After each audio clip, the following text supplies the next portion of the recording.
पुरुषोत्तम मास महात्म कथा अध्याय 10। जब उस दुखी कन्या ने महर्षि दुर्वासा ऋषि के सामने अपना दुख प्रकट किया, तब दयालु मुनि ने उनके कल्याण के लिए अत्यंत गुप्त और महान उपाय बताया। उन्होंने कहा कि शीघ्र ही आने वाला पुरुषोत्तम मास सभी मासों में श्रेष्ठ है और इसमें किया गया स्नान, दान, जप और भगवान की पूजा असंख्य गुना फल देने वाली होती है।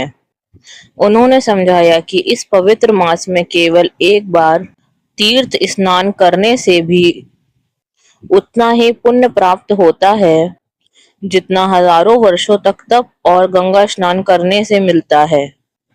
यह मास स्वयं भगवान श्री कृष्ण को अत्यंत प्रिय है और इसमें की गई भक्ति से मनुष्य की सभी मनोकामनाएं पूर्ण होती हैं।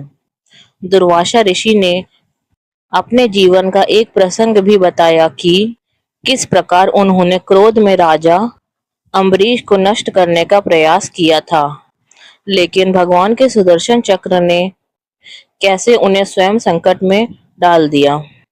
तब इस पुरुषोत्तम मास के प्रभाव से ही वे उस भयंकर संकट से बच सके।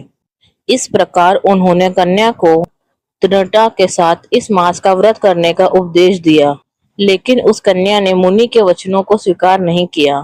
उसने तर्क करते हुए कहा कि अन्य मास जैसे कार्तिक, वैशाख आदि तो महान है, फिर यह मल मास कैसे श्रेष्ठ हो सकता है। उसने इस मास की महिमा को समझने के बजाय उसका तिरस्कार किया। यह सुनकर दुर्वासा ऋषि अत्यंत क्रोधित हुए। उनके नेत्र लाल हो उठे, परंतु करुणा के कारण उन्होंने उसे श्राप नहीं दिया।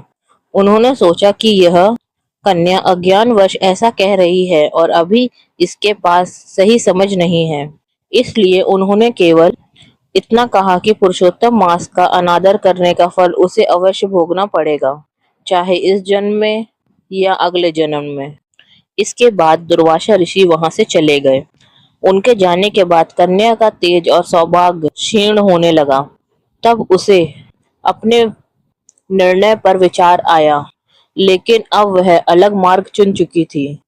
अंततः उसने निश्चय किया कि वह भगवान शिव की कठोर तपस्या करेगी, क्योंकि उसे लगा कि वही उसके दुखों का निवारण कर सकते हैं।